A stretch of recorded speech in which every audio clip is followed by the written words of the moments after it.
Hey guys, so Dokkan did today announce the theme and some other information, including the Part 1 summonable characters for the 10th anniversary. Unfortunately, I was not around to record a live reaction to this, but I was watching live, and a lot of the stuff they announced and talked about seemed to be very exciting. So we'll start and go through some of the stuff they talked about. Obviously, this is not going to be my initial reaction to everything, but I am a big fan of how it seems they're handling things so far.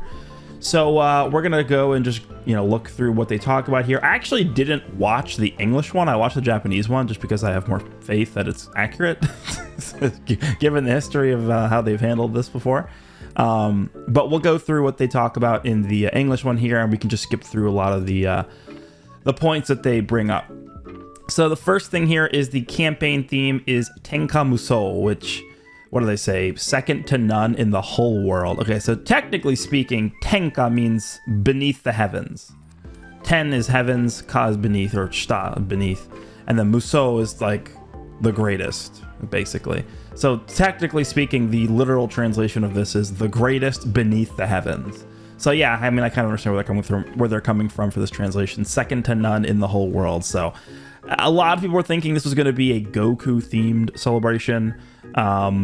This is not really a very specific theme for anything. You could really do anything with this. I mean, you could pretty much create any character and have it fit this, right? Any Goku. I think there are some parts of like Gohan, Vegeta, some villains even can fit this, I think, as well. But anyway, this is the overarching theme of the anniversary celebration. And then we have themes that they talk about here as well. They want to go through all the different series, Dragon Ball, Dragon Ball Z, GT, and Super. And the goal is to go through at least some of the parts of each series to encompass the entire Dragon Ball world in the 10th anniversary here. They talk a little bit about like login bonuses. So the anniversary countdown has already began in game. I believe we're just, obviously the 10th day started. So, and I think the red zone stuff is also live. I think there's the first 3 stages of the Goku red zone, I believe, is out. So I'll get to that as well. And then they actually get into, we know this is the login character already because he's the logo. We get into this, which is interesting because they actually are going to have themes that are partitioned based on the format of the banners. So we have, again, the overarching theme of the entire celebration, which is Tenka Musou, and then we have the 10th anniversary summon themes. For the Dokkan Fest, miraculous power born from the strongest dude. I don't remember what they referred to this as in the Japanese one, but this is accurate. So to me, this is basically just fusion, is what I'm getting from this. And then this is the first time we've ever seen this, a top legendary summon carnival that's going to feature 2 new characters, which we'll get to in a second. The theme of the top legendary summon carnival is family and rivals. Again, we will get into that as well, but there are going to be 2 separate, distinct themes for the different types of banners that we're going to be seeing here. And if we go over to the actual format, this is something that I personally was expecting. And when I did my 10th anniversary concept video, I did have 6 summonable LRs in my video, but I had mine to be a little bit different format-wise. I had 3 parts. It was going to be 6 banners. Again, I understand why people might not have wanted that, and I was hesitant to do it that way. But this is actually a much better way of handling this. It's still going to be 4 banners, but it's going to be 2 new characters on part 1 and 2, the top legendary summon carnival. So we're gonna have 2 new. It's like if you're a global player, it's like how they handle Jiren and Super Saiyan 3 Gotenks. That banner was technically for global only because JP didn't have this. They released 2 brand new Carnival LRs on the same banner, which that's the only time that's ever happened. Maybe they were testing it for this. I doubt it. They would be testing it so close to the release of the anniversary, but maybe they were trying to get us warmed up to the idea that that's what was coming. But yeah, we're going to have 6 new summonable LRs throughout the anniversary, which is 2 more, of course, than usual. And this is definitely the best way I feel like they could have handled this, because instead of doing 6 banners with 1 new character in each banner, they're doing 4 banners, which is not changing, but they're simply just adding another character to the Carnival banner. So last year, this is the same format we had, but we just had, you know, like sort of just X out one of these characters from the Legendary Summon Carnival side. And that's what the anniversary was last year, right? We had Gogeta, Carnival Gogeta, and Dokkan Fest Broly. And then part 2, we had Dokkan Fest Beast Gohan and Carnival Gammas. So they're literally just adding a new character slot to the Legendary Summon Carnival, which I think is very good and probably unexpected. If you remember back to the Worldwide celebration, they did have the pity, I guess we can call it pity. It technically is pity, right? Quote unquote pity, to get one of each of the new characters, depending on how much you summoned on each of the banners. I would probably say it's safe to anticipate that will return for the anniversary. They never said that was going to be a one-time special thing. My thought process is they were probably experimenting with that system in anticipation for the anniversary. Now, I'm not sure that's going to work for the Legendary Summon Carnival. Are they going to let us buy one of each, or is it just going to be one of the two characters? I don't know, but I would expect that pity in some form is going to come back for the anniversary celebration. Now that there's going to be 6 characters, would be a little bit overwhelming, I think, for free-to-play players or light-spending players if that wasn't the case.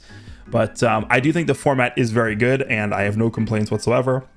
But I was actually going into this announcement thinking there would be 6 total LRs throughout the anniversary. All right, and then we get to the actual announcements here for the Part 1 characters. So there's going to be, again, 3 different series represented here: Dragon Ball Super, Dragon Ball Z, and Dragon Ball GT. There is no OG Dragon Ball in here. We'll get to this in a second. I think the most important splash screen is going to be at the end of this.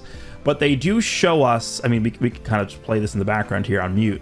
The arts, I guess, of the 3 characters. We don't know what their details are, what they do yet, but we do have the arts of these 3 characters. The first one is going to be a Super Saiyan 3 into Super Saiyan 4 Goku, which looks really cool. This is obviously Super Saiyan 3, Golden Great Ape, and then he goes into Super Saiyan 4. In my opinion, now this might be, I don't know how people are, I haven't really looked too deep into how people are reacting on social media yet, but for me, I think the art alone of Super Saiyan 4 Goku that they show here probably is the best art in the game. Like, look at this. This with the earth in the background, and then you have it like it's like look at this. It looks too good. It looks too good. I think this, to me, probably is the best art in the game. Even probably over these other characters, but everything looks really good. So we have Super Saiyan 4 Goku here. Then we go into the Super reveal, and of course they start with the Jiren Showdown, because that's going to lead into who the second character is, and it is going to actually be Evolution Blue Vegeta. I think they actually give us the official names of the characters as well. But this is Evolution Blue, Super Saiyan God, Super Saiyan Evolved Vegeta with UI Goku. Obviously, this is going to be probably just a unit super attack, which is interesting because that didn't happen. It didn't happen in the series, right? Evolution Blue Vegeta never fought alongside UI Goku. So this is kind of, Heroes-esque. Remember, they have a Heroes version of this character that was pretty popular. And because they've pretty much used a lot of the animations that they could have taken for Evolution Blue Vegeta that's already in the game. Remember, we have the Blue Kaioken Goku and Evolution Blue Vegeta character. We have the 6th anniversary into Evolution Blue Vegeta who's been out. So this is just going to be Evolution Blue Vegeta, and I'm assuming he's going to have a unit super attack. I don't know if it's specifically going to be with a UI Goku, but probably is. So you can use the 6th anniversary UI Goku to activate that. You can probably use the Tanabata Tech UI Goku. I'm not sure if it's going to be, UI sign or if they're going to allow that. We'll see. But probably just going to be a unit super attack because his name is literally just Super Saiyan God, Super Saiyan Evolved Vegeta. Let me actually go back and really check the GT one. Did they put his name on here, right? Yeah, it's just Super Saiyan 4 Goku. So I'm thinking that the Super Saiyan 3 is just an intro. It's probably just going to be an intro, right? Like Super Saiyan 3, because they showed the Super Saiyan 3 to begin the card. Right, and then they show the Golden Great Ape. Let me go back a little bit, because they actually show Super Saiyan 3 Goku as part of the card art. So if he's not in the name, then it's probably just going to be part of the intro. Like, this is going to be part of the intro probably. Like how AGL Golden Frieza actually has like Final Form Frieza in the card art, but he doesn't actually, like, you can't play as Final Form Frieza. It's probably going to be similar to this, where he starts Super Saiyan 3 Goku and the intro is him transforming into the Golden Great Ape and then going into Super Saiyan 4 Goku. Probably is how this is going to work. So that's, you know, pretty cool. And then we do have the final character, which is the Dokkan Fest from Dragon Ball Z. These are both Carnival characters. The Dokkan Fest for part 1 is, of course, as most people assumed would be the case, Super Vegito. Now, it isn't start of turn Super Vegito, which we are still waiting for, but this is going to be what looks to be a new type of character. I think they actually labeled it as a plus. They call it, okay, so hold on. Actually, they call it Super, okay. This is not the actual official name of the character, so let me actually keep going here. They call this Super Vegito, but the character doesn't start as Super Vegito. It's pretty sure it's Super Saiyan Goku plus Super Saiyan Vegeta, I think is how they label the character officially. Yeah, look at this dude, Super Saiyan 4 Goku. I love these arts. All three of these arts look really good, but Super Saiyan 4 Goku,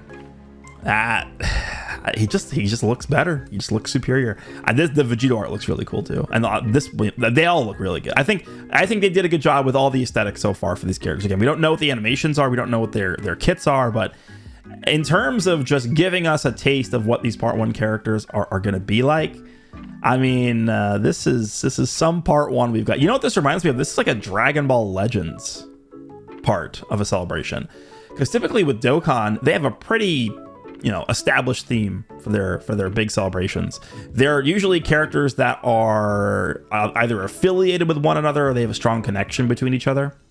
This one is kind of just like, let's just release a bunch of really popular characters all at the same time. That's what Legends does a lot with their celebrations, and that's kind of the same vibe I'm getting from this part 1, is like, let's just release a bunch of really hype characters all together, even though they might not have a lot of, you know, in common themes with each other. That's really what we got here.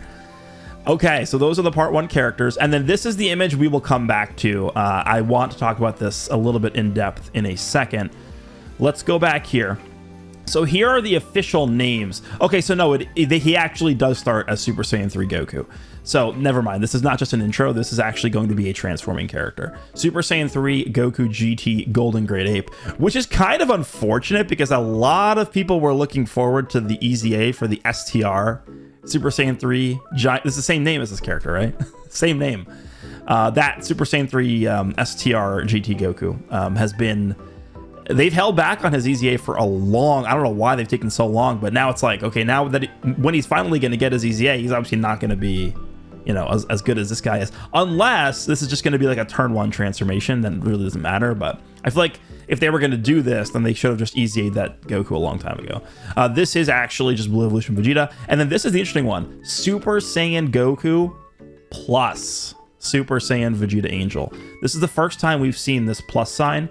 From what I recall from watching the Japanese version, this is going to be almost like a again, I'll make the comparison to Legends. In the early days of Legends, we used to have characters that transformed, but they were timed transformations.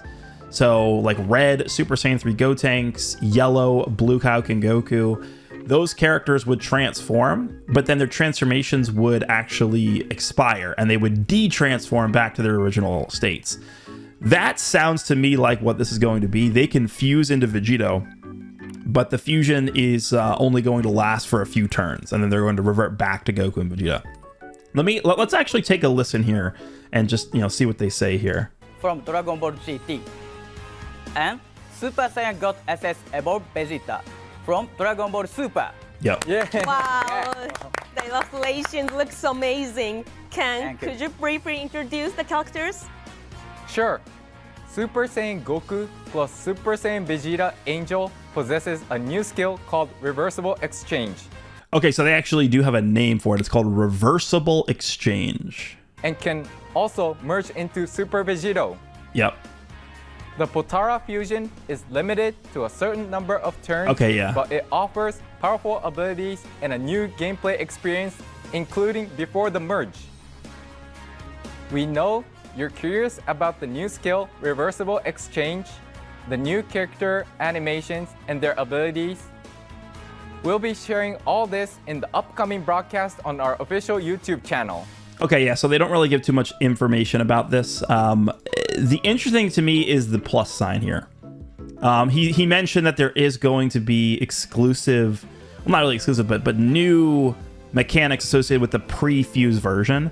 And I mean, Goku has his own animation in this card, and Vegeta has his own animation in the card. So this kind of makes me think like you have the ability to play as Goku or Vegeta while also having the ability to fuse into Super Vegito. You know what it really sounds like to me? It really sounds like the Dragon Ball Legends 6th Anniversary Part 1 Super Vegito. That's really what it sounds like to me. Okay, so this is another part that I really wanted to talk about. I think this is probably the last thing we really have to mention on this stream, or this video, but that they talked about during the stream. But this is the roadmap, essentially, for the 10th anniversary celebration. And so right now, we know of these 3 characters that are coming out. Of course, we have Super Saiyan 4 Goku, and then Super Vegito, and then Evolution Blue Vegeta. And this is split up by series. So you can see Dragon Ball has 1 slot, which not shocked that Dragon Ball is not as represented as like Z or anything like that. GT only has 1 other spot. Z, of course, has the most, which is to be expected. We got Saiyan Saga, Namek Saga, Android/Cell Saga, Majin Buu Saga, and we got Dragon Ball Z movies. And then we have Dragon Ball Super, which has 4 slots. Now, notice in the bottom here, it's a little bit obscured by the YouTube thing here, includes new characters and characters who can be Extreme Z Awakened or Super Extreme Z Awakened in the 10th anniversary campaign. So this is not only new characters. I would actually probably go as far as to say this is mostly going to be EZAs. Probably. And I think we can take a look at this. And now that we know the theme of the overall celebration, now that we know the theme of the individual banners, we know the theme of the Dokkan Fest is basically fusions, and the theme of the the carnivals are going to be, what is it, family/rivals.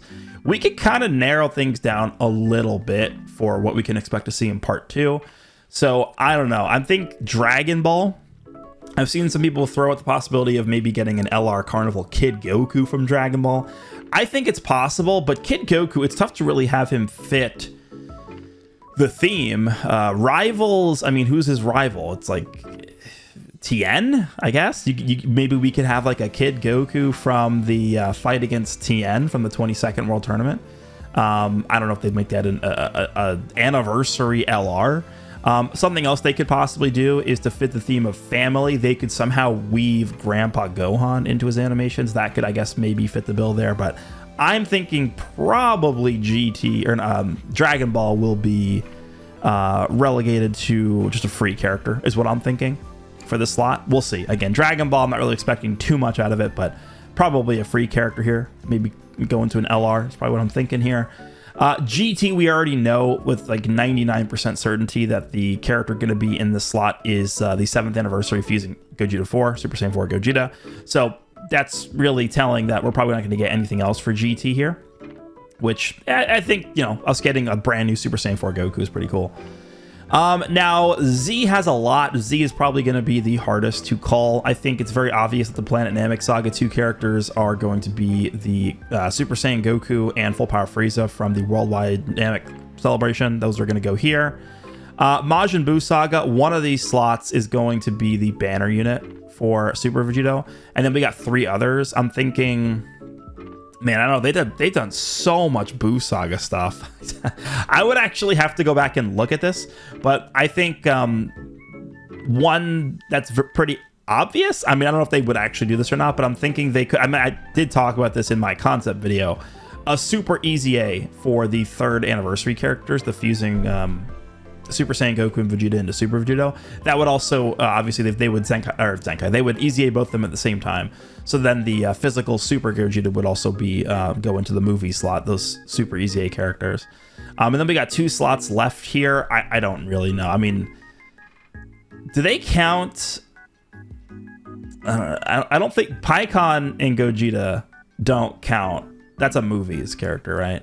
So that could be like Pikkon and Gogeta here. I don't know. We'll see. Saiyan Saga, I'm thinking it's just going to be EZAs for the 7th anniversary part 2, Kaioken Goku and Grade 8 Vegeta. Android / Cell Saga, here is where I think we actually could see a part 2 character fill in one of these slots here. I think it's very, very likely we could get some kind of instant transmission Kamehameha Goku who goes into a Bye Guys animation, and then we have a new father-son Kamehameha Gohan. When they mention family as part of the theme for the Legendary Summon Carnivals, there's really no character that embodies family more than the father-son Kamehameha, besides the family Kamehameha, but we literally just got a family Kamehameha character. So I'm thinking that could be one of the slots here, utilizing the new mechanic that they introduced in part 1, the reversible exchange. Well, I guess it wouldn't be reversible, right? Killing Goku and then going back to Goku wouldn't really make a lot of sense, huh? So maybe it would, maybe it wouldn't be the reversible exchange mechanic, but that really does, I think, for me, fit the theme for what they said the carnivals were going to be. So that one, I think, whenever we get. Go through the history of the game, man. Whenever we get any Super Vegito, they always mirror that with a Super Gogeta. So I think the chances of us getting a Super Gogeta counterpart to this Vegito for the Part 2 Dokkan Fest slot is very high. We'll see. There's like I guess a chance that maybe they want to subvert expectations and throw us off and do something else. But the only other character that really I think fits this, because the way they worded it was really basically just fusions, right? The only other character that I could really think of that they would do for that would be Super Saiyan 4 Gogeta, but we already know who's going in this slot, so it's tough. So that's what I'm thinking. I think like a fusing, same mechanic as Super Vegito has, but a Super Gogeta version go into the movie slot here. We have the Carnival, some sort of like Cell Saga Goku and Gohan here as well. And then for Super, I think there's a few things we could see for the third summonable character in part 2. Something that I thought of that I don't know, really haven't seen many people talking about yet is potentially a blue Vegeta who goes into blue Kaioken Goku from the Universe 6 tournament. That one fits the theme of rivals to me, and we haven't really. We only have one blue Kaioken Goku from that hit fight, and it's from like 8 years ago or something. It's so long ago. I've seen people bring up like a new version of Goku and Frieza. I don't know. I guess it all comes down to what you want to label as a rival. I would not label Goku and Frieza as a rivalry. I would label them as enemies. There's a difference between rivals and enemies. Vegeta is Goku's rival, right? Beginning of Dragon Ball Z / end of Dragon Ball, Piccolo is Goku's rival. Tien is Goku's rival at the end of Dragon Ball, or I guess not the end of Dragon Ball, but like middle of Dragon Ball. So I think there's a big difference between who counts as a rival and who counts as an enemy. So I don't know if they would want to go down the route of doing like a Goku and Frieza just to call it a rivalry, because to me it's not really a rivalry. But I mean, it's certainly on the table and it makes a lot of sense. We haven't gotten a Goku and Frieza in a long time, so that could be a thing as well. And then I'm thinking maybe like a free-to-play character or an EZA of somebody in this last slot potentially, because we know we're also getting this other 7th anniversary character to EZA, the God Goku and God Vegeta as well. So this, I think, is pretty interesting. They actually give us a roadmap here, and it's not like they're just telling us who's coming out. They're giving us an idea of what we should expect to see throughout the celebration, and I actually think this is really good. I think this gives the community a good idea of what to expect, and seems pretty exciting to me. So you guys can let me know down below what you think of the part 1 characters. Again, also the theme, which is definitely new. I actually like this theme a lot. I'll be interested to see if they continue this for not just anniversaries, but worldwide celebrations as well. Is this something they're going to do for the worldwide celebration this year? I don't know. I feel like the reason why they're trying this is probably because carnivals just aren't as money making for them as Dokkan Fests. I don't know, right? Like if you look at last year, they started the anniversary and they made Gogeta the carnival for a reason. I don't know. I think this is their attempt to try and make the carnival format a little bit more lucrative as well for them. But yeah, let me end the video back on the part 1 character images, because that is what we're all here to see. Let me yeah, look at this. Not this one. This is a better one. Where is it? No. They show it again over here? No. Oh yeah, there is going to be oh, this is just the end. There was going to be another live stream. I think they said the 29th. I think it's the 29th, where they're going to talk about the full details of all the characters and animations and stuff like that. Dude, where do they show like all the animations? Super Vegito. There we go. This is a perfect screen to end on. So yeah, let me know what you guys think of the part 1 characters, the format, everything we know about the 10th anniversary so far. Hope you guys enjoyed, and I will see you in the next one.